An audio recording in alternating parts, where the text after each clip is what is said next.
Good evening, ladies and gentlemen. I'm meadsy69 and welcome back to the channel. Today we have some Heartbreakers for you. We have two battles and two literally, truly heartbreaking battles. And we're going to start off with Becker.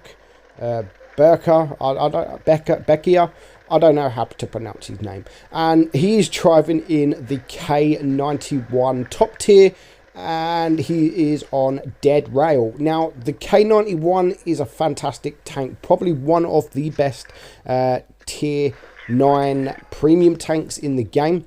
Since it had the buff with the more damage, 350 alpha instead of the 310 or whatever it was, 310, something like that.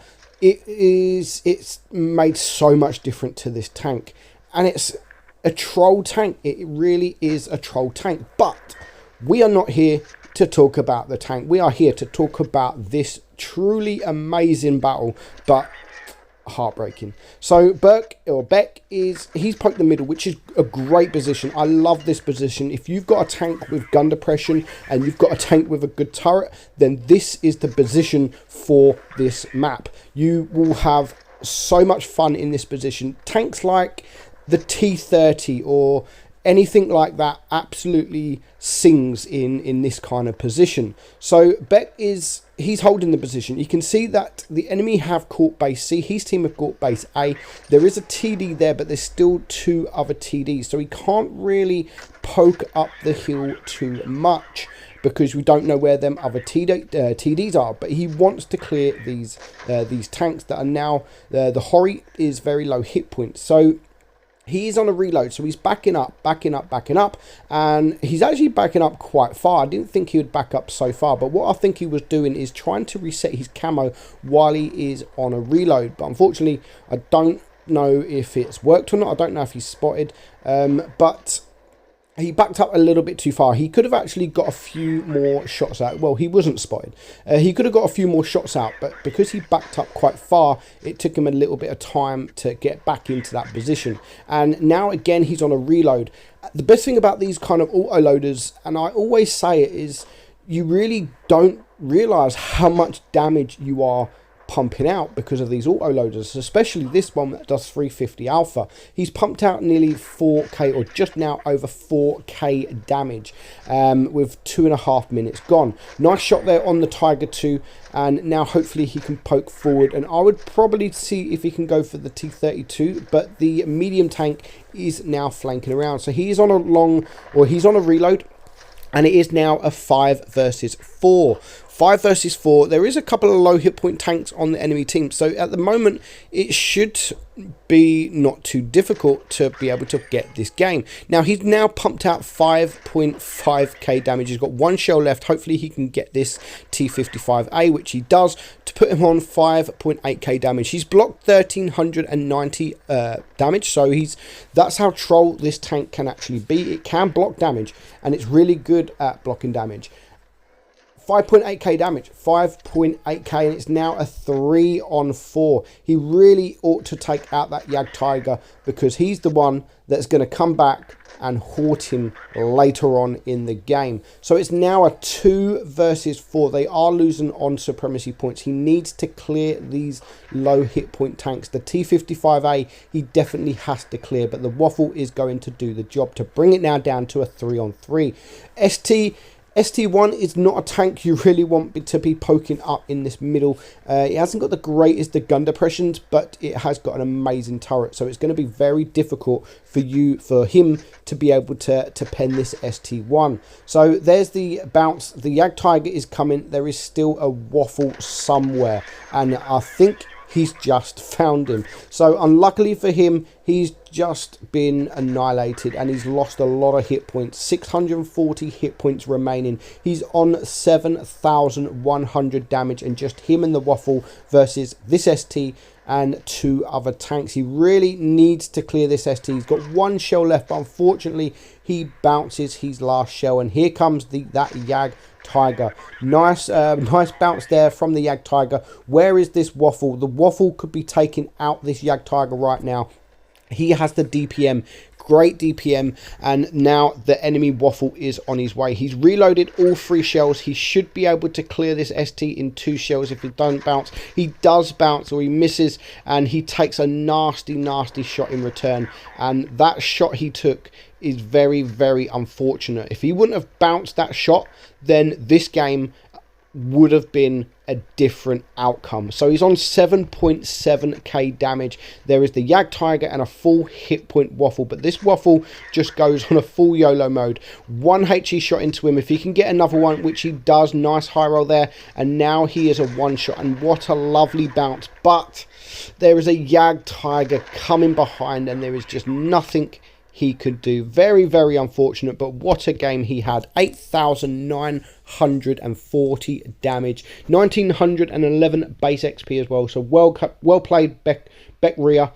Well played, and unfortunately you didn't quite get the 9k or the win. Next up we have Twisted Joker, and we're going to watch a Bulldog here. Not normally a tier or a game that, or a tank, sorry, that I would put in a heartbreaking video, but this is, he makes mistakes. And because of the reload of this thing, and I always do it, I always say I do it, and everyone does it, because the reload is so small. I mean, 3.5 seconds.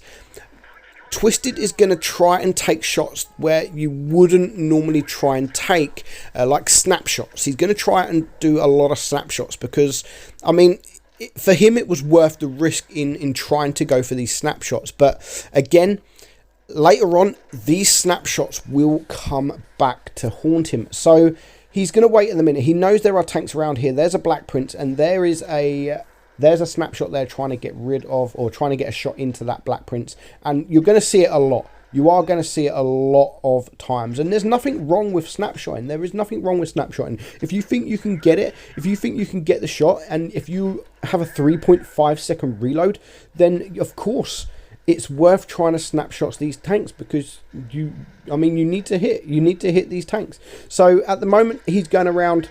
There's a lot of tanks around this way. Sorry, that's my man Paul messaging me. Go away, Paul. So he's already missed a few shots. Hasn't taken too much damage, but again, with the Bulldog, it has no armor whatsoever, so your hit points will vanish very, very quickly. So he's now on 1,400 damage. It's a 4 versus 6, and there's 3 tanks around this way. Nice shot there into the Black Prince, and he's done the right thing in running away. He's running to the other side of the map, and this is what I mean about the snapshot. And he could have actually zoomed in there. He could have probably zoomed in there. He doesn't want to stop because the tank's behind. You can see him going side to side. He doesn't want to stop, but he could have at least maybe sniper mode and aimed, and because he missed a few shots there. He missed a few shots, and so far he's missed like 4 shots, and already those 4 shots would have been vital towards the end of the game. So it's a 1 versus 9, and I love what he's doing here. I mean, the snapshot's okay. I don't really love too much, but I mean, he's trying. He's not stopping. He is using this tank as a light tank, just how he should be. With the quick reload, he's just running around the map as quick as he can and trying to farm damage. But now he is on his own. He's on his own against 5 tanks. Now the IS has just missed his shot, and I would personally ignore the IS because he's on a reload and go for this Thunder. But now the Thunder somehow misses his shot, and he's just going to sit behind the Thunder, hide from the IS until he can get around. And again, I love what he's doing here. He hasn't taken any damage from these 2 so far, and he does manage to take the Thunder out. So he's on 3 kills with 4 tanks left alive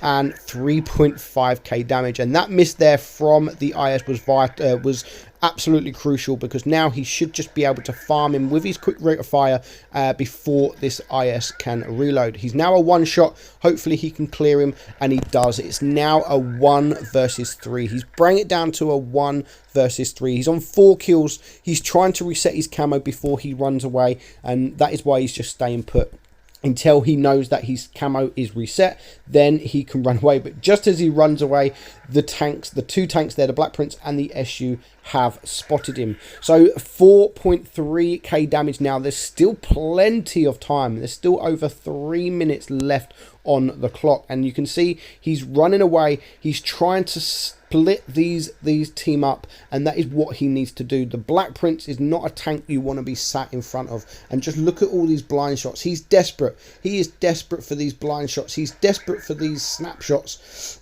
But he needs to pay more attention. He does need to pay more attention. And now he's got himself into position where he can start farming this ARL. And he does take him out for his 5th kill. And now anything is possible. Still 2.5 minutes left on the clock. He really needs to take care of the SU and come back for the Black Prince or after.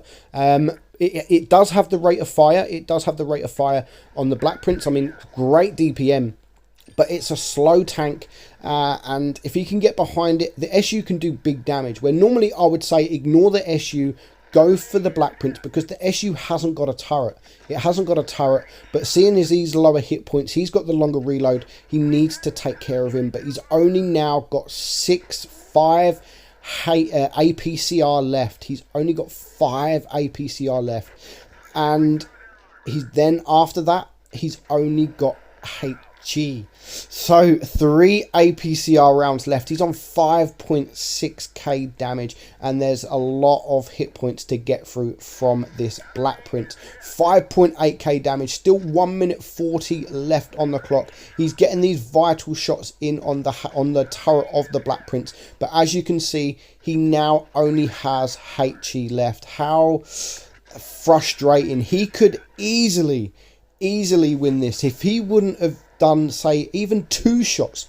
If he would have just saved 2 shells instead of the snapshotting or on the move blind shotting, then the outcome would have been different. Just 2 shots. 2 shots is all he needed. Just 2 APCR rounds is all he would have needed. He's now got 4 HE. He is bringing this guy down, but there's only so much HE damage you can do with a tank like the Black Prince on the turret. And he does miss that shot there. 3 shells left, or he had 4 shells and he misses a shot. 2 shells left. He knows it is game over. There's nothing he can do.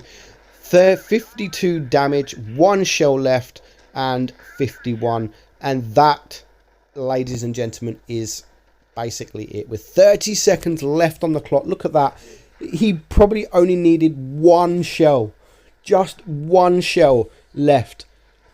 6,600 damage, 6 kills, and he's got no ammo left. So what I would be doing now, I wouldn't care. I would be getting the speed as fast as you can, and I would go and ram him as fast as I can. And I think he wanted to do that, but unfortunately he gets stopped in his tracks, and now there is just no time. Very, very unlucky. Great game, but there was just too many snapshots, too many blind shots, and he paid the price. 6,600 damage, 6 kills in a tier 7 Bulldog. Well played, but unlucky. Thank you guys for sending me that in. Hope you enjoyed it, guys. I'm Meadsy, and I'll catch you all soon. Bye bye.